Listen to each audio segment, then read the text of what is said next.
Kusala Sastra. Kuasai langsung sastra. Bersama kita.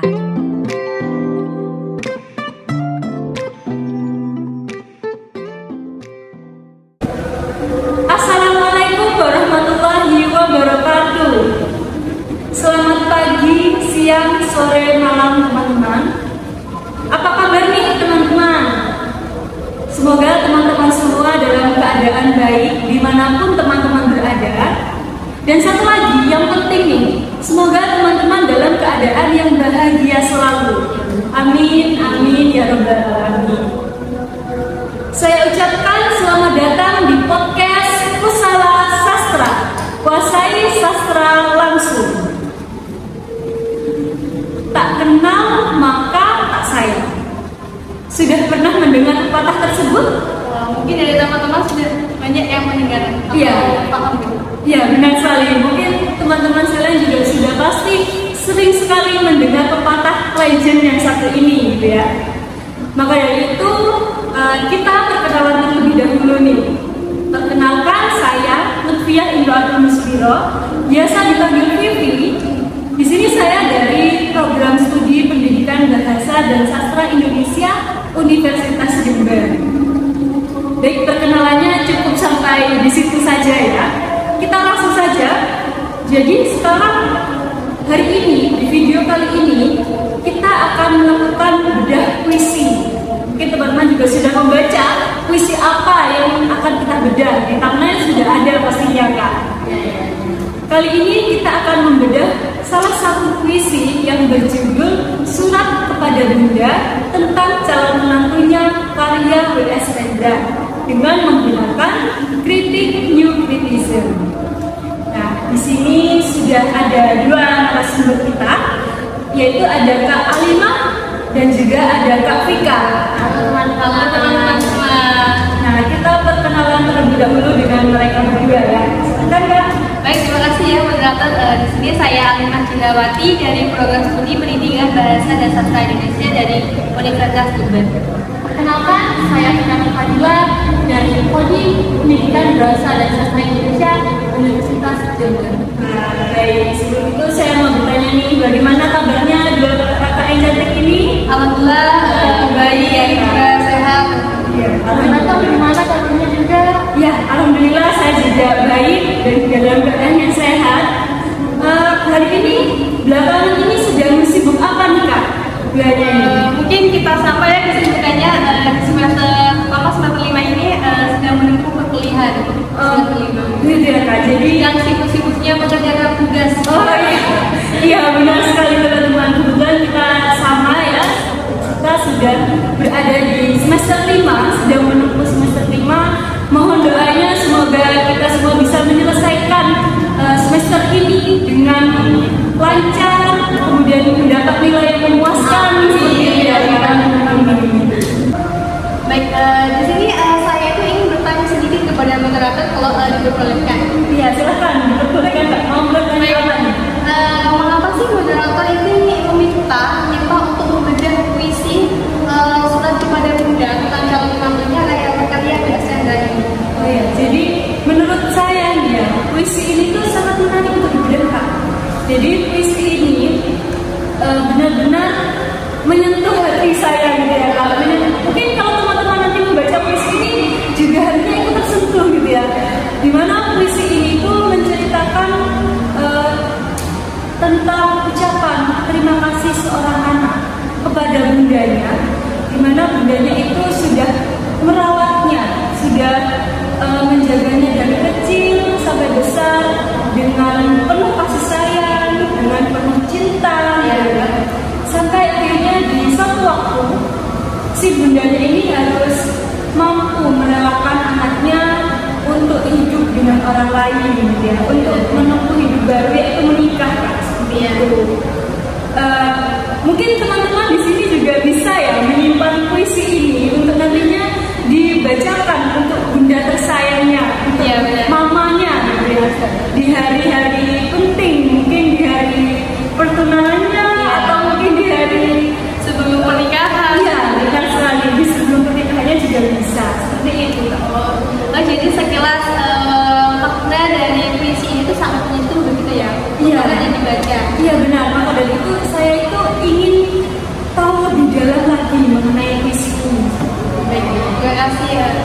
Mungkin ada pertanyaan lagi dari moderator untuk kita. Oh iya, terima kasih sudah diingatkan ya Kak. Benar sekali. Mungkin teman-teman di rumah juga bertanya-tanya gitu ya Kak. Apa sih kritik new criticism itu Kak? Kenapa kita ini kok akan membahas puisi dengan menggunakan kritik new criticism ini Kak? Jadi singkatnya begini, sebelum kita membahas mengenai kritik new criticism ini, kita harus mengetahui apa itu puisi terlebih dahulu. Jadi kalau menurut saya, mungkin nanti ada tambahan dari sobat Fikanya. Kalau menurut saya itu puisi secara etimologis dari bahasa Yunani yang dari kata poesis, ya maknanya itu adalah penciptaan. Jadi puisi adalah sebuah karya sastra yang menunjukkan atau mengungkapkan gagasan, ide, pikiran, dan juga emosi, baik dari pengarangnya yang menggunakan kata-kata indah serta imajinatif dan penuh makna. Bukan begitu dari Ya, benar sekali menurut Kak Alimah. Saya setuju pendapat Kak Alimah. Puisi itu sebuah karya sastra yang memiliki makna yang sangat indah, membuat pembaca itu tersentuh hatinya dan bertanya-tanya apa sih makna itu? Seperti itu ya Kak. Jadi puisi ini memiliki nilai estetis yang sangat tinggi. Ya, benar.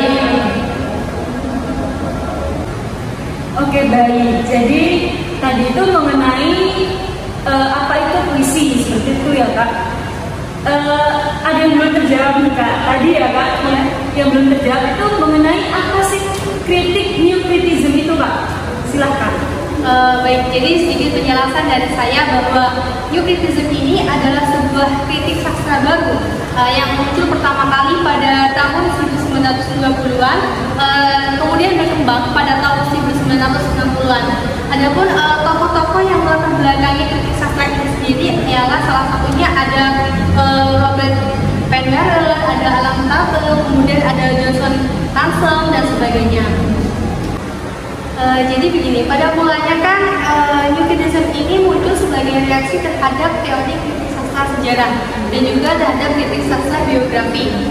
Kemudian yang selalu menempatkan kepada unsur-unsur eksklusif dari karya sastra tersebut tanpa masuk ke dalam ranah unsur-unsur dari intrinsik karya sastra itu sendiri. Jadi sastra dalam pandangan new criticism ini bersifat atau figurnya itu sangat spesial. Kenapa? Karena sastra menurut new criticism ini menjadi objek dalam dirinya sendiri. Jadi karyanya yang sebagai objek dalam dirinya sendiri, begitu. Sehingga pendekatan semacam itu membuat new criticism ini bersifat egosentrik, yakni perhatian terhadap karya sastranya itu mengarah ke dalam dirinya sendiri tanpa ada pengaruh dari pengarang ataupun pembaca. Mungkin ada tambahan dari seluruh itu, Mbak Fikanya? Ya, sedikit menambahi pendapat Kak Alimah ya. Menurut criticism sendiri itu makna karya sastra bukanlah makna denotasi, tapi makna konotasi. Itu. Kenapa begitu? Karena bahasa sastra berbeda dengan bahasa sains atau bahasa pada umumnya. Ya.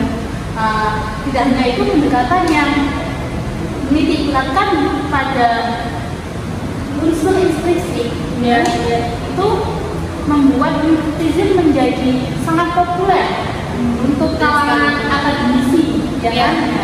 Mengapa sangat populer untuk kalangan akademisi? Karena pendekatan ini menyediakan metode pedagogis yang cocok bagi kalangan akademisi, begitu Kak. Ya, jadi secara sederhananya itu gini ya Kak, bahwa kritik new criticism ini lebih memfokuskan pada unsur intrinsik karya sastra itu sendiri ya. Dan juga jadi kritik ini menjadi populer di kalangan akademisi karena kritik sastra new criticism ini menggunakan metode pedagogis. Ya, benar. Oke, seperti itu. Oh ya, tadi di depan tadi saya sempat memberikan alasan kenapa sih saya ini mengajak kakak-kakak untuk membedah puisi surat kepada Bunda tentang calon menantunya ini, karena kan menurut saya tadi bahwa puisi ini sangat menyentuh hati ya, karena ini merupakan ucapan terima kasih dan juga ucapan memohon restu gitu ya kepada bundanya untuk melepaskan kita ya, untuk rela melepaskan kita menikah dengan orang lain gitu. Ya. Tapi saya ingin tahu pendapat dari kakak-kakak ini. Mungkin kakak memiliki pandangan yang berbeda dengan saya atau mungkin sama seperti itu. Silahkan. Pendapat saya sama dengan pendapat kamu ya. Kalau isi dari cinta itu seorang anak yang meminta restu kepada bundanya untuk mempersunting calon istrinya atau calon suaminya untuk bisa bundanya itu merestui bahwa dia ingin melanjutkan ke jenjang yang jenjang pelaminan begitu ya. Jadi kayak restu terhadap restu orang tua kepada anaknya melanjutkan hidup. Ya, jadi benar ya teman-teman, perkiraan saya mengenai isi dari puisi ini ya. Oke, baik, jadi seperti itu ya teman-teman. Lalu untuk selanjutnya nih Kak, mengenai keterkaitan antara puisi Surat Kepada Bunda tentang calon menantunya karya W.S. Lendra ini dengan kritik New Criticism. Nah, itu seperti apa Kak? Mungkin bisa disampaikan. Ya. Kalau menurut saya sendiri ya, keterkaitan antara Surat Kepada Bunda untuk tentang calon menantunya itu dengan New Criticism, yaitu dalam menghadapi karya sastra tersedia bagi New hanya nyanyi, makna karya, dan hanya itulah yang dapat dipahami dan dikupasnya tanpa jalan pengetahuan mengenai riwayat hidup seorang pengarang gitu ya. Dan juga dalam penciptaan karyanya tersebut tidak membantu untuk memahami karya itu dengan lebih baik, bahkan sering menyelewengkannya. Kan sedikit menambahkan makna dari puisi karya W.S. Lendra ini kan mengungkapkan ketulusan hati seorang anak yang meminta restu atau berdoa restu. Yang namanya seorang anak kan untuk melangkah ke jenjang yang lebih tinggi di rumah tangga lah begitu nantinya. Itu kan pasti membutuhkan doa-doa dari kedua orang tuanya, terutama ibu begitu ya. Jadi seperti itu ya Kak. Kemudian ini nih Kak, mengenai cara kerja kritik New Criticism. Nah, saya ini pernah membaca sekilas gitu ya Kak, bahwa ada banyak cara kerjanya itu ada banyak ya. Yang saya ingat itu kalau tidak salah itu ada close reading, ya, kemudian ada empiris, ya, kemudian ada konkret, kemudian ada bentuk ya, atau form, ya. Kemudian ada diksi, lalu tone, metafor, dan lain sebagainya ya. Mungkin untuk lebih jelasnya bisa disampaikan oleh kakak ini. Baik. Yang pertama tadi yang telah dijelaskan cara kerja dari kritik New Criticism adalah pertama proceeding. Jadi proceeding ini adalah metode pembacaan terhadap karya sastra yang berusaha mencermati secara teliti agar atau secara militer. Yang tujuannya itu agar dari bagian suatu karya sastra, bagian terkecil dari suatu karya sastra tersebut tidak lepas dari pengamatan. Sehingga pembacaan proceeding ini membuat karya sastra puisi tersebut menjadi lebih hidup, menjadi lebih konkret. Dan nanti akan dijelaskan pada poin kedua. Adapun proceeding dari puisi Surat Kepada Bunda tentang calon menantunya itu ada pada bait yang terakhir. Mungkin nanti bisa kita sertakan ya. Mungkin bisa saya bacakan dari bait terakhirnya. Dan kepada mereka, ibundanya akan bercerita riwayat yang baik tentang nenek mereka, bunda bapak mereka, ciuman abadi dari anak lelakimu yang jauh. Jadi maksudnya ini adalah nantinya akan ada sebuah gambaran yang baik dari ibu bapak mereka, nenek-nenek mereka, atau para leluhur yang dulunya akan mengukir sejarah atau kisah baik tersebut. Jadi seperti itu ya, maknanya sangat dalam sekali. Gitu Dan ya. puisi ini ada di bagian bait yang terakhir pada puisi karya SNK ini. Ya, seperti itu. Itu tadi dari close reading ya Kak. Kemudian untuk empirisnya sendiri, nah itu seperti apa sih Kak? Kalau menurut saya empiris itu jadi di puisi ini adalah pencerminan takdir seorang anak yang akan menikah ketika berusia dewasa, sudah matang umurnya. W.S. Hendra sebagai pujangga ulung dan bahkan merupakan pengalaman sendiri dalam menulis karya sastra yang berjudul Sulungan Kepada Bunda bukunya tersebut. Mungkin seperti itu empiris. Oke, baik. Kemudian tadi itu yang 3 konkret nih Kak ya. Konkret. Apa sih konkret itu dan bagaimana dalam puisi Surat Kepada Bunda ini Kak? Jadi bagian konkret ini adalah bagian yang ketika jalan kerjanya tersebut ya, ialah sudah pernah dibaca dan karya tersebut menjadi hidup dalam artian bisa untuk dimengerti secara real makna atau maksud di dalamnya. Jadi kita sebagai pembaca itu bisa mengetahui maknanya itu seperti ini ternyata kan seperti hidup begitu ya kan.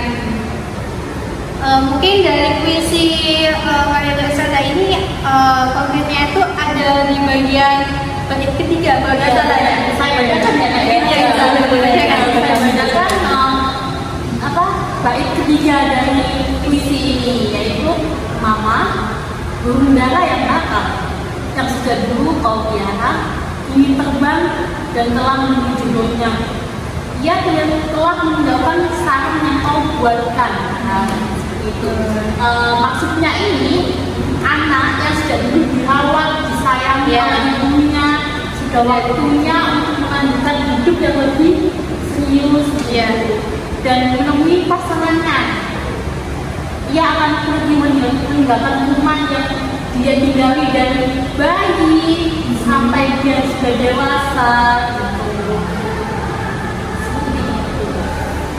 Jadi seperti itu. Jadi cara kerja yang keempat ini tuh ada juga bentuk atau form begitu. Dan di puisi yang kita bedah kali ini tuh ada 2 bentuk. Yang pertama kita membedah mengenai ironi dan juga membedah mengenai imaji. Mungkin dari moderator sendiri mengetahui apa itu makna dari ironi. Ya, jadi ironi ini adalah majas yang digunakan untuk menyindir dengan menggunakan kata yang sebaliknya. Seperti itu ya Kak. Jadi katanya itu yang maknanya bukan yang sebenarnya begitu ya? Iya benar. Jadi secara sederhananya itu sindiran halus. Ya, seperti itu Kak. Contohnya nih, misal ya ada di suatu kamar misal, wah kamarmu rapi sekali sampai untuk duduk saja tidak bisa, kan? Nah itu berarti maknanya bukan berarti bahwa kamar itu benar-benar bersih atau rapi, gitu. Tetapi sebaliknya, berarti kamar itu sangat berantakan, gitu ya. Tidak bisa untuk duduk. tidak ada celah untuk kita duduk. Nah iya benar sekali seperti itu. Ya.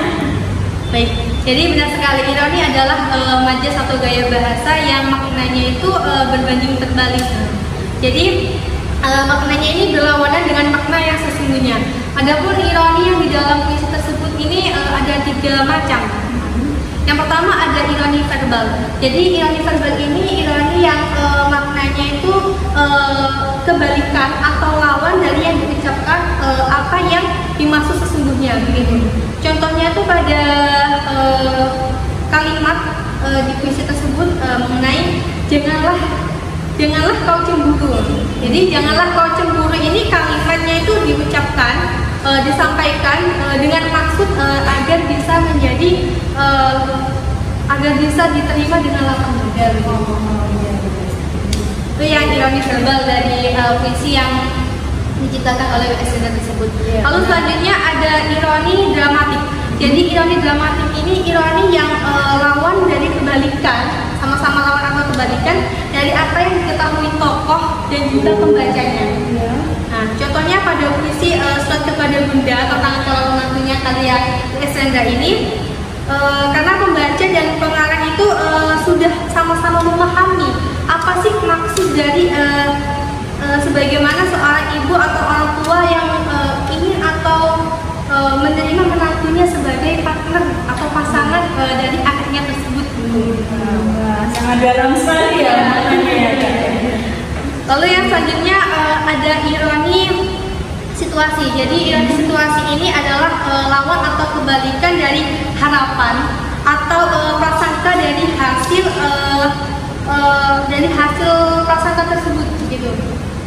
Pada puisi ini tidak terdapat ironi situasi karena harapannya ini kan sedang diperjuangkan, sedang dicoba begitu, agar nanti sebagai orang tua terutama ibunya tersebut menerima apa yang sudah diinginkan dari anaknya tersebut.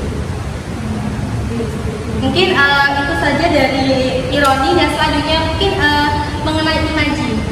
Jadi dari moderator sendiri ada bayangan bagaimana itu seperti apa imaji yang terdapat dalam puisi karya W.S. Sandra ini. Ya, jadi imaji ini kan citraan atau pandangan gitu. Ya, pandangan yang muncul dalam pikiran pembacanya dalam membaca puisi tersebut tidak. Berarti lebih kayak bayangannya begitu. Ya, benar. Jadi seolah-olah ini pembaca itu ikut merasakan, melihat gitu ya apa yang terjadi dalam puisi tersebut. Jadi ada ya imaji di dalam puisi yang kita bahas kali ini. Iya, benar sekali. Kalau saya setelah membaca puisi tersebut itu, ya, di sini saya menemukan ada dua imaji kan. Apa aja? Yang pertama itu ada imaji penglihatan dan juga ada imaji pendengaran. Itu ya. Nah, untuk imaji penglihatannya itu ada pada larik. Saya bacakan puisinya ya. Bisa dikatakan? Iya, seperti ini. Karena kapal yang berlayar telah berlabuh dan di tanah Bintang.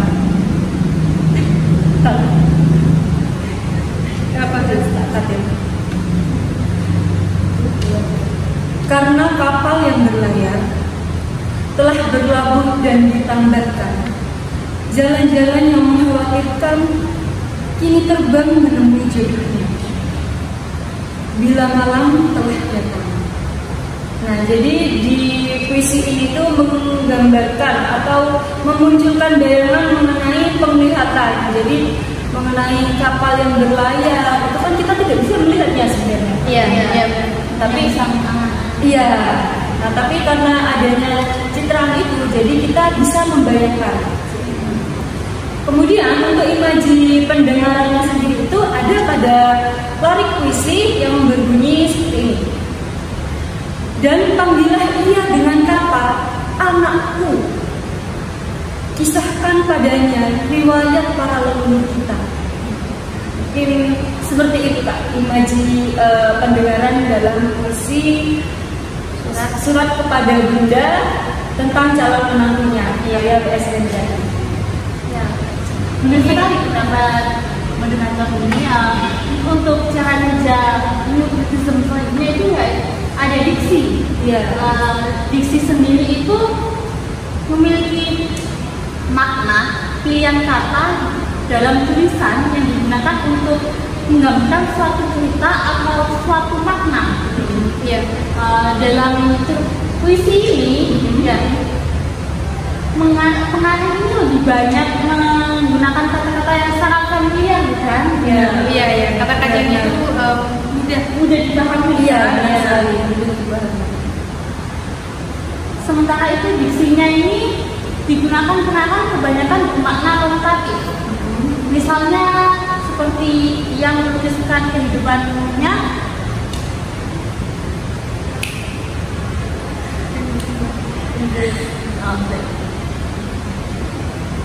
Misalnya yang melukiskan kehidupannya yang dahulu dan berubah saat ia telah menemukan jodohnya dengan kata kapal yang berlayar, ya seperti itu ya, yang telah berlabuh dan ditambahkan gitu.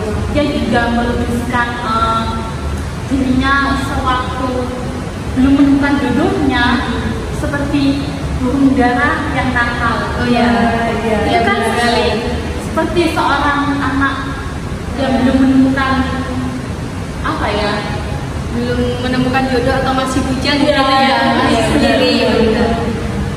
Untuk yang selanjutnya ada acara kerja apa lagi untuk saudaranya juga?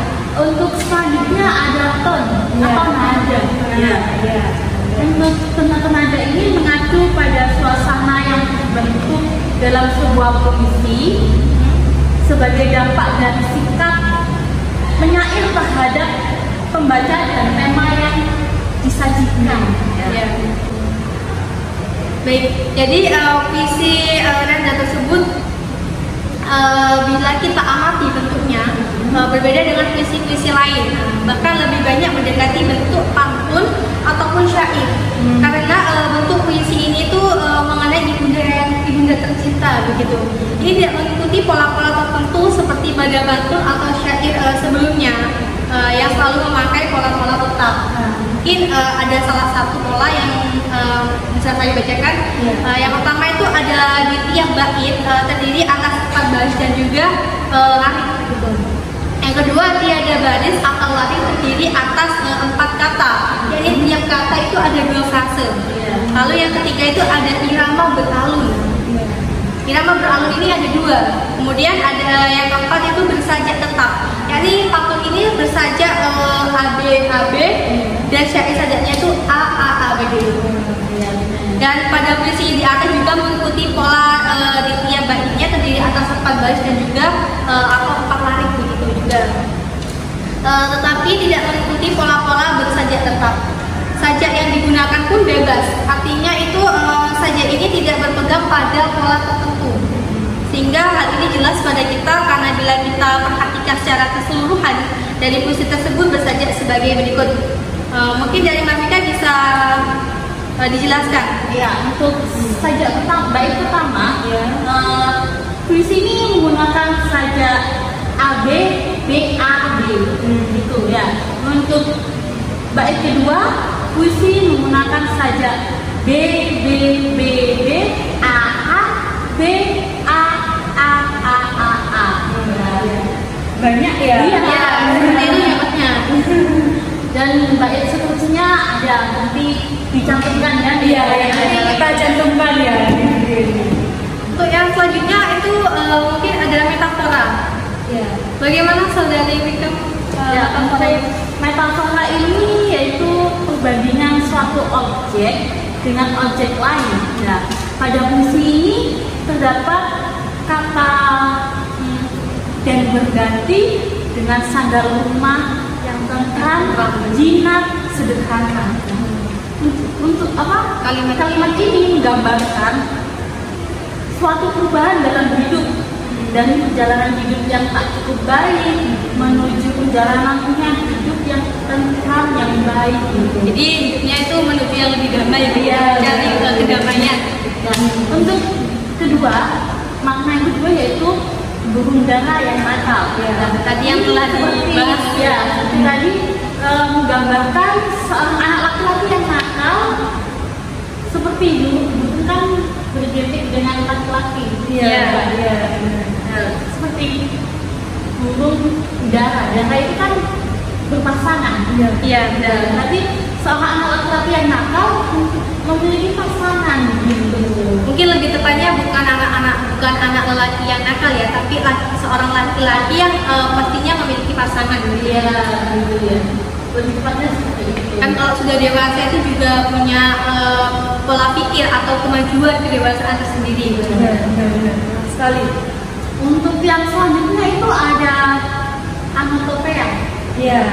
Tuh, nah, ini sudah pembahasan yang terakhir, hampir akhir dari pembahasan kita kali ini. Untuk anotopea itu yaitu peniruan bunyi. Dalam puisi ini tidak ada peniruan bunyi karena anotopea itu peniruan bunyi seperti tanda apa? Tangan. Bukan. Ini ya apa? Jalannya Jalannya ini jalannya ya salah satu kuda. saya juga penasaran dan bertanya kepada saudari Mika apakah sholat tangan ataukah tadi yang disampaikan seperti sholat dan iya kan gini kan. Ya itu. Nah, pada puisi ini tidak ada. Itu ya. Untuk selanjutnya yaitu yang terakhir nih. Yang terakhir kita sudah masuk yang terakhir nih teman-teman. ini cara kerja yang terakhir apa saudari ini Yang terakhir itu paradoks. Iya. Apa itu? Paradoks itu ini lawan atau kebalikan sesuatu, dapat digunakan untuk menyindir juga. jadi bersama dengan ironi Ya. Terus di sini itu kalau menurut saya dalam puisi ini tidak ada paradoksnya iya, tidak ada paradoksnya. Mungkin menurut Mbak Lima ada paradoksnya atau tidak? menurut saya itu pada puisi ini tidak terdapat cara kerja paradoks tersebut karena tidak ada lawan atau kebalikan dari sesuatu tersebut. Seperti itu ya. Jadi tadi itu yang terakhir adalah paradoks. Nah, cara kerjanya sudah tidak ada lagi ya Mbak. Karena yang makna dari puisi tersebut mencerminkan makna yang sesungguhnya, tidak ada yang berlawanan. Benar sekali. Baik teman-teman, sangat menarik sekali ya pembahasan kali ini bersama dua kakak-kakak kita. Jadi untuk di sini saya bisa menarik kesimpulan gitu ya bahwa menurut kritik New Criticism ini memiliki makna karya sastra itu bukanlah sebuah makna denotasi, tetapi makna konotasi. Karena bahasa dalam karya sastra ini berbeda dengan bahasa sains atau bahasa pada umumnya. Ya. Kemudian pada puisi yang berjudul Surat Kepada Bunda tentang calonnya nantinya karya W.S. Rendra ini memiliki makna seorang anak yang meminta restu kepada bundanya dengan niat yang tulus untuk mempersunting atau meminang pujaannya seperti itu ya. Nah, untuk cara kerjanya sendiri di empiris ya, di cara kerja empiris, puisi ini merupakan pencerminan takdir seseorang yang akan menikah ketika dia ini sudah berusia dewasa. Kemudian W.S. Rendra sendiri sebagai pujangga yang ulung dan bahkan merupakan pengalaman dirinya sendiri, pengalaman pribadi dalam menuliskan karya sastra yang berjudul Surat Kepada Bunda tentang calon menantunya ini. Dan kemudian untuk cara kerja ironinya sendiri, untuk cara kerja bentuk atau form, nah pada puisi ini ditemukan ada ironi, kemudian ada imaji, dan ada yang terakhir ada Metafora juga. Metafora, benar sekali. Kemudian juga ada paradoks. Paradoks ini kan tidak ada dengan onomatopeia, yang ada juga adanya diksi gitu ya. Seperti itu. Wah, tidak terasa ya pembahasan kita sudah sampai di ujung nih. Iya, benar sekali. Karena mungkin terlalu itu ya, Iya, benar sekali. Semoga teman-teman di sana bisa lebih mengerti lagi mengenai puisi dari W.S. Rendra ini yang berjudul Surat Kepada Bunda tentang calon menantunya. Akhir kata, di sini saya mohon maaf mewakili kedua kakak, Kak Alimah dan juga Kak Vika, apabila ada salah kata atau salah penafsiran mungkin dari kita, ya kan? Karena di sini kita sama-sama belajar. Mungkin kalau ada tambahan atau evaluasi terhadap apa yang kita bicarakan atau kita bahas, mungkin bisa itu ya. Kalau komentar kita menambahkan gitu. Jadi kita bisa saling sama-sama belajar, saling sharing gitu. Iya, benar sekali seperti itu. Baik Kak, terima kasih Kak Vika dan Kak Alimah sudah